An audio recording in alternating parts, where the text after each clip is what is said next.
7 दिन में मरने का महाराज परीक्षित को जब श्राप लगा है, तो देखो सुखदेव जी जो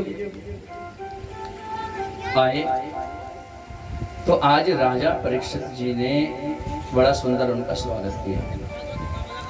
बात मत करो, विधिवत पूजन किया और बोले महाराज आज मैं धन्य हो गया, मुझे आप जैसे संत का दर्शन हुआ है, आपने मुझ पर अनुग्रह किया है। आपने पधार कर दर्शन दिया। अरे आप जैसे संतों का कोई स्मरण भी कर ले तो भी उसके पाप मुक्त हो जाते हैं। स्मरण के साथ साथ कहीं आप जैसे संतों का दर्शन मिल जाए तो कहना ही क्या है, और दर्शन के साथ साथ कहीं उनका चरणों तक मिल जाए तो फिर पूछना ही क्या है, और चरणों तक के साथ साथ कहीं आपके वचनों की गंगा में गोता लगाने को मिल जाए फिर तो पाप लेश मात्र भी शेष नहीं रह सकता है, सारे पाप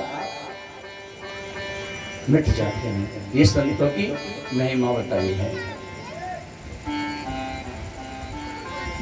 तो देखो जैसे ही श्री सुखदेव जी महाराज आए तो परीक्षित ने क्या काम किया, भोजन किया, वंदन किया और प्रश्न कर दिया।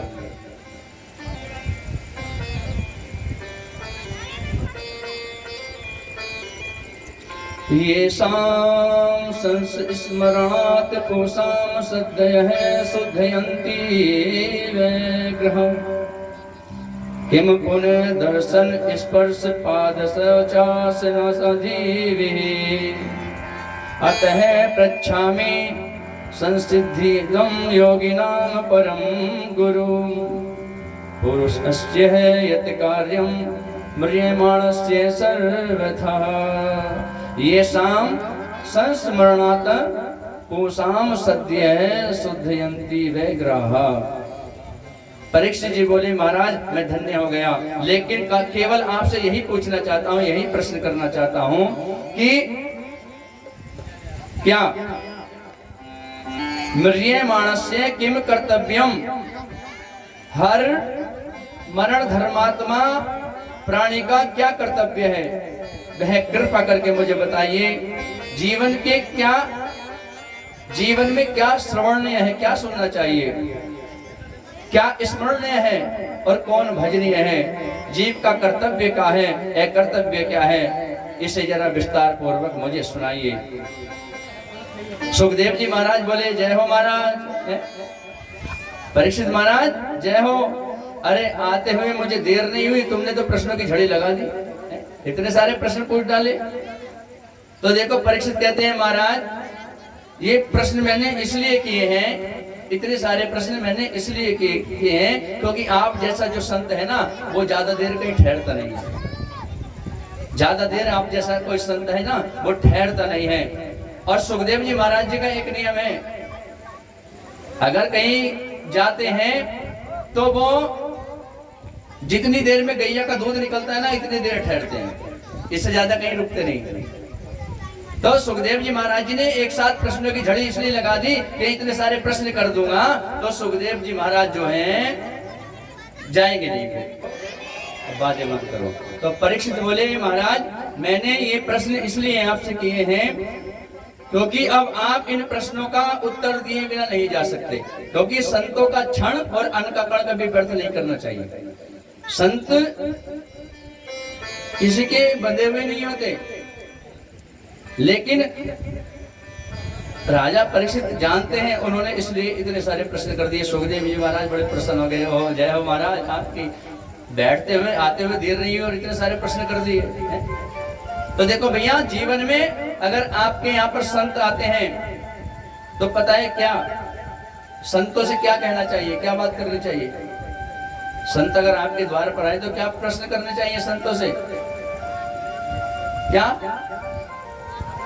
अपने कल्याण के प्रश्न करने चाहिए कि परमात्मा कैसे मिलेंगे, भगवान का चिंतन कैसे करें, भगवान में मन कैसे लगे, ये प्रश्न हमें संतों से करने चाहिए। लेकिन हम लोग काय के प्रश्न करते हैं, हम सांसारिक प्रश्न करते हैं।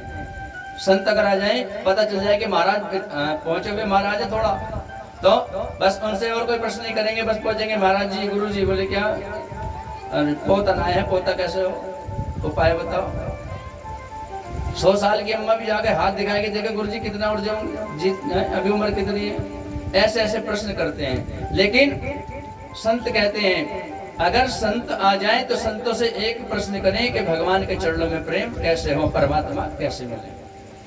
इसलिए संतों का क्षण कभी व्यर्थ नहीं करना चाहिए। और अन्न का कण, आप अन्न अगर बर्बाद कर रहे हैं तो आपका कट रहा है, वो उतना ही आपका कम हो रहा है।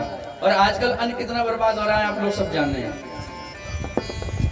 बस आजकल विवाह शादी होते हैं तो देखो कितना बढ़िया सिस्टम चला है। कौन सा सिस्टम चला है वो, क्या बोलते हैं, डोंगा सिस्टम है। देखो उस डोंगा सिस्टम में सबसे ज्यादा अन्न की बर्बादी है। महाराज भर के प्लेट लेंगे और नहीं खाया गया तो लो एक चम्मच का टेस्ट नाश में ले, पूरा का पूरा पड़ जाएगा। हो रहा है नहीं हो रहा है, बर्बाद बहुत कर रहे हैं हमको, नहीं करना चाहिए हमको बर्बाद। लेकिन भैया सब भेड़ चाल है, जैसे भेड़ है ना, एक भेड़ जिधर को हो जाएगी पूरा सारी भेड़ उधर को जाएंगी। हाँ, तो पूरी भेड़ उधर को चल जाएंगी। तो ऐसे ही हम कर रहे हैं भैया, उसने ऐसे किया है मैं भी ऐसे ही करूंगा। बस एक दूसरे की देखा देख बस भेड़ चाल सब कर रहे हैं। और कितनी बढ़िया बात लगती है देखो, जब खाते हैं ना, कहीं किसी का कुर्ता सनता है, किसी की पैंट सनती है, और कितना बड़ा पैसे वाला हो महाराज। एक चीज और देखने को मिलती है वहां पर, आज से लगेंगे जैसे खुली पे पशु लगे रहते हैं ना, और हाँ ऐसे करेंगे प्लेट, अरे भैया एक रोटी दे दिए, ऐसे हाथ फैला के अच्छा लगा तो खा लिया, वरना पड़ जाता डाल दिया। संत कहते हैं अन्न का कण भी कभी बर्बाद नहीं करना चाहिए। तो परीक्षित जानते हैं गुरुदेव अब मेरे प्रश्नों का उत्तर दिए बिना आप नहीं जा सकते हैं। सुखदेव जी के प्रश्नों को सुन करके, सुखदेव जी राजा परीक्षित के प्रश्नों को सुन करके बड़े खुश हो गए, गदगद होकर बोले, वरियोने स्थिते प्रश्न है कृतो लोक हितो नप, आत्म वित्त सम्मत है पुंसाम श्रोतव्यादिशो यह पर है। अच्छा, मनुष्य को डकार कैसी आती है? वही जो जैसा खाकर आएगा उसे डकार वैसे आएगी। मूली खाएगा तो डकार मूली की आएगी।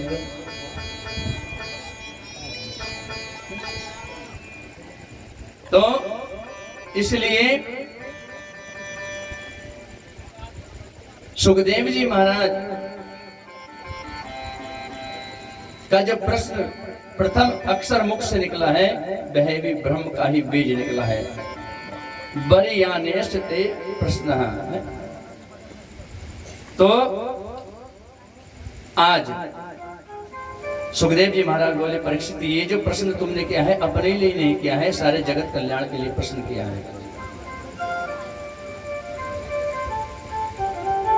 और सुखदेव जी महाराज इसलिए गदगद हो गए प्रश्न सुन करके। जोर से बोलो राधे राधे। तो देखिए सुखदेव जी महाराज बोले, राजन एक बात बताएं। बोले क्या?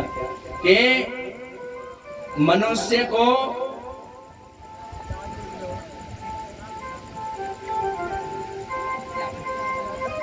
अपनी जो आयु है, कलयुग में मनुष्य की आयु कितनी है? कितनी बताइए? कलयुग में मनुष्य की आयु कितनी बताइए? 100 वर्ष। वो कैसे? सतयुग में जो व्यक्ति की आयु थी वो कितनी थी? सतयुग में व्यक्ति की आयु लाख वर्ष होती थी। कितनी? 1 लाख वर्ष। अब सतयुग के बाद कौन सा युग आया था? कौन सा? सतयुग के बाद आया त्रेता। त्रेता युग आया। अब त्रेता युग जब आया तो सतयुग में तो 1 लाख वर्ष थी, अब जब त्रेता आया तो एक जीरो कम हो गया आयु का, तो त्रेता में कितनी बची भाई? 1 लाख में से एक जीरो कम करो तो कितने हो गई? सोच में बैठ गई। एक जीरो कम हो गया तो कितनी बच गई? 10,000। और जब त्रेता बीत गया तो त्रेता के बीतने के बाद कौन सा आया? द्वापर। अब द्वापर जब आया तो एक जीरो आयु का और कम हो गया। अब द्वापर में कितनी रह गई? 1000 वर्ष। और द्वापर के बाद कौन सा आया? कलयुग। अब जब कलयुग आया तो एक जीरो कलयुग में और कम हो गया, तो कितनी बची? 100 वर्ष। तो सुखदेव जी महाराज कहते हैं परीक्षित, इसीलिए कलयुग में लोगों की उम्र 100 वर्ष रह गई, लेकिन आजकल 100 वर्ष कौन जी रहा है? कहीं कहीं भैया एक आध कहीं दिखाई दे गया 100 का, तो दिखाई देगा, वरना कहाँ। आजकल तो 3 वर्ष की उम्र में ही चश्मा लग जाता है बच्चों। देखो ये क्या है? हमारा खान पीन। तो कहते हैं 100 वर्ष जीना चाहिए कम से कम व्यक्ति को कलयुग में, लेकिन कौन जी पा रहा है? क्योंकि हमारे दिनचर्या, रहन सहन, खान पीन सब बदल गया है। तो यहाँ पर समझा रहे हैं, अच्छा 100 वर्ष हैं तो 100 वर्ष में व्यक्ति के पास समय कहाँ बचता है? देखो बच्चों को शांत करो ने। 100 वर्ष में व्यक्ति के पास समय कहाँ बचता है? अच्छा 100 वर्ष में भैया 50 वर्ष की रात हो गई, 50 वर्ष के दिन हो गए, क्यों जी? ऐसे तो है। 100 वर्ष में 50 साल तो रात में निकल गए, 50 दिन में, तो भैया 50 साल तो व्यक्ति ने सोने में निकाल दिया, क्यों जी? 50 साल सोने में निकल गए तो बचे कितने व्यक्ति के पास? भगवान का भजन करने के लिए कितने बचे? 50 वर्ष। अब उन 50 वर्ष में 10 साल तक तो बच्चा करते नहीं, कोई भजन वजन करता है क्या? नहीं करता। अब देखो 10 साल तक बच्चा कोई भजन नहीं करता है, अब फिर जवानी आ जाती है 10 साल के ऊपर, माँ बाप कहें कि चल मंदिर चले जा, पूजा पाठ कर ले, वो तुम करते रहो, हमें तो जरूरत पड़ी कर लेंगे। अब 20 साल हो गए, अब 20 साल तो सोने में, खाने में, मौज मस्ती में निकाल दिए। अब कितने बचे? 50 में से 20 निकल गए, 30। अब 30 साल। अब देखो 20 साल के बाद क्या हुआ है? अब आ गई कौन? श्रीमती जी घर में आ गई, शादी हो गई है। ससुरारी प्यारी भई तब ते, फिर ससुराल प्यारी रिश्ते नाते जुड़ गए। अब देखो अब भजन कर लेगा भाई, शादी हो गई तब कर लेगा भजन। 10 साल वैसे निकाल दे खेल कूद में, 20 साल की उम्र में फिर मौज मस्ती में निकाल दिए, अब श्रीमती जी आ गई, कर लेगा भजन? हाँ या ना? अब वो भजन किसका करेगा? अब तो भजन श्रीमती जी का करेगा। सारे मंत्र श्रीमती जी के कान में आने लगते हैं। अजी आज चीनी खत्म हो गई, अजी आज नमक खत्म हो गया, आज ये सब्जी आ रही है, ये सब्जी आ रही है, ये मंत्र गूंजे के कानों में है। और बच्चे हो गए, फिर बच्चों की दुख बीमारी में लग गया, और बच्चे थोड़े बड़े हो गए तो बस भाई भैया फिर तो अब कैसी हालत हो गई, अब तो क्या, बस अब बच्चे इस वाले की फीस, इस वाले का एडमिशन, दुनिया भर के लग गए। और तो कितनी बची? अब कितनी हो गई? 50 में से 10 साल ये मान लो, अब 20 साल बची।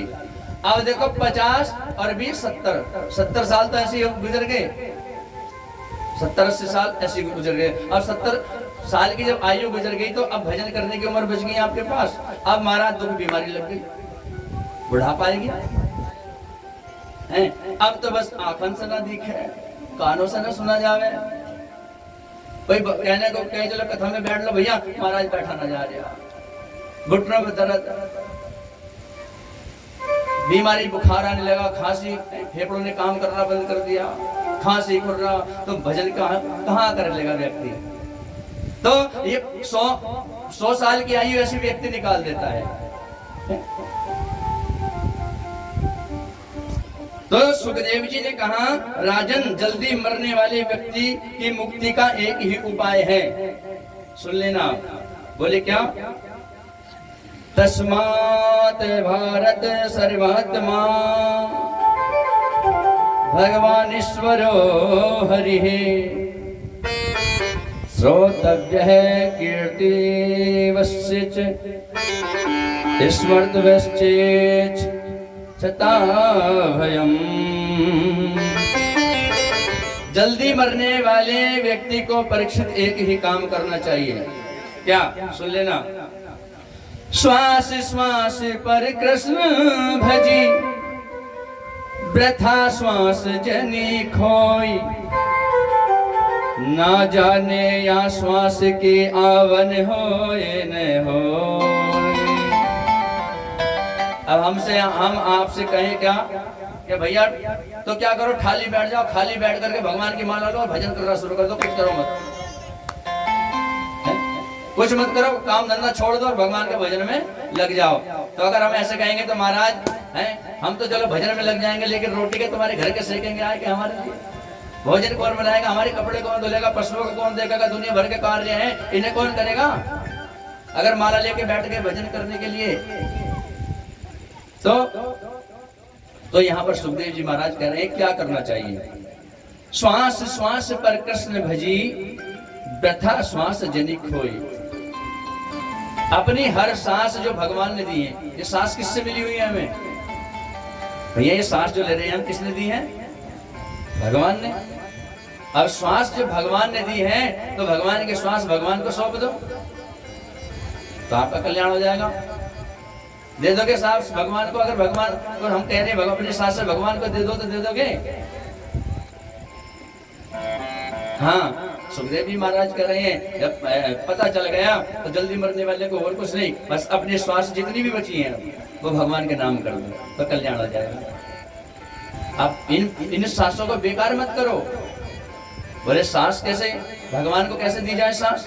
बोले 24 घंटे का भजन करना शुरू कर दो, तो कर लोगे 24 घंटे भजन? तो भैया कर लोगी? देखो मैया मीनू कह रही है हम ना होने का गुरु जी बड़ी समस्या, घर में बहुत सारे काम है, बहू काम करेगी, मैं पोता खिलाऊंगी, कहीं पोते को स्कूल छोड़ने जाना भी पड़ जा, नहवाना भी पड़ जा, तो 24 घंटे का तो भजन होने कहीं ना है। तो अगर हम तरीका बताएं आपको तो कर लोगे?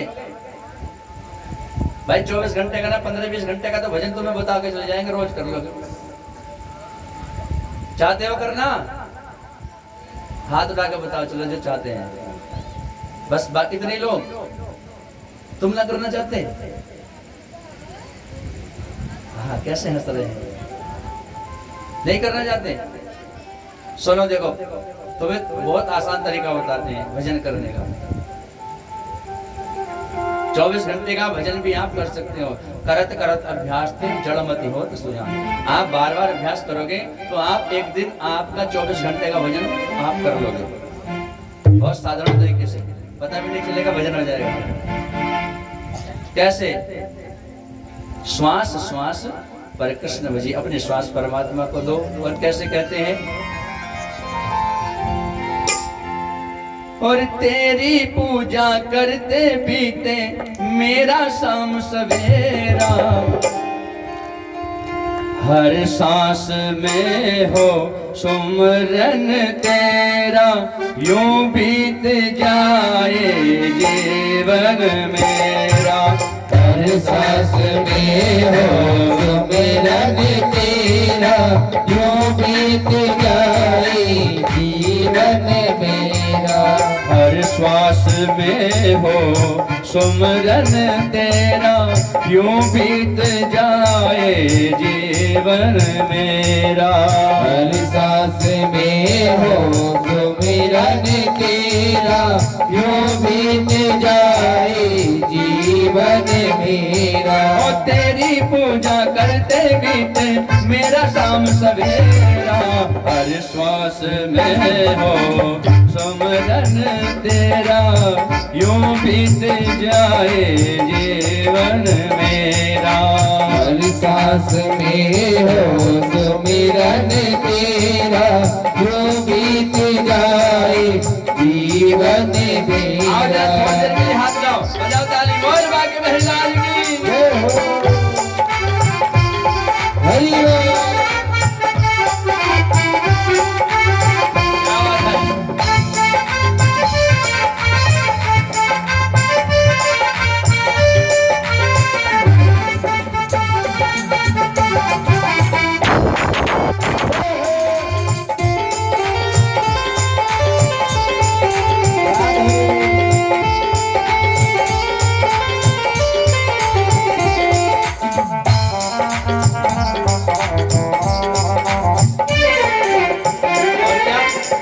नैनों की खिड़की से तुमको पल पल में निहारूं, नैनों की खिड़की से तुमको पल पल में निहारूं, नैनों की खिड़की से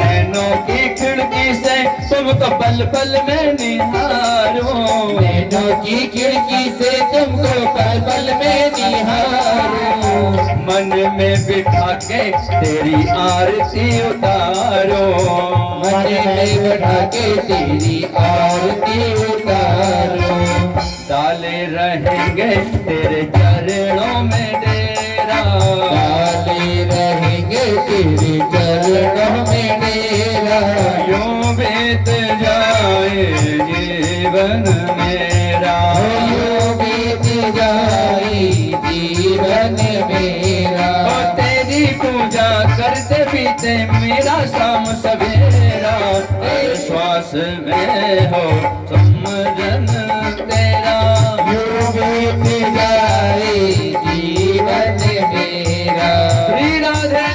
हरि बोल।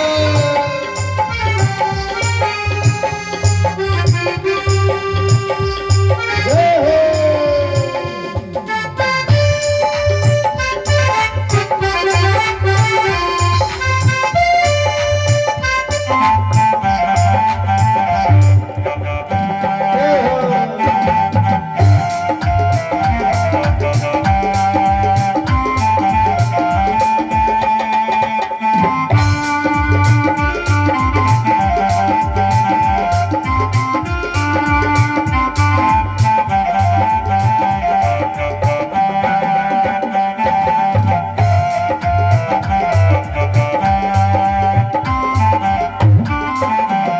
और प्यारे, जो तेरा प्यारा हो वो मेरे भी मन का प्यारा हो, जो तेरा प्यारा हो वो मेरे मन का भी प्यारा हो, जो तेरा प्यारा हो,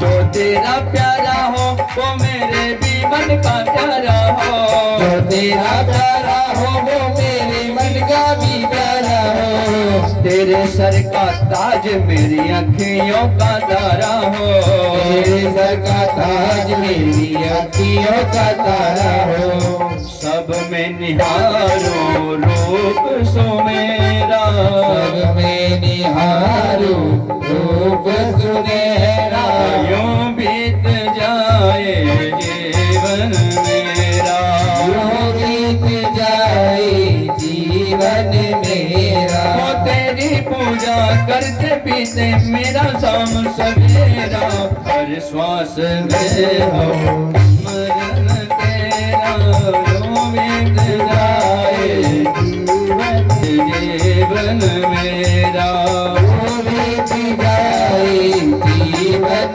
मेरा, यूं बीत जाए जीवन मेरा, हर श्वास में हो सुमरन तेरा, यूं बीत जाए जीवन मेरा।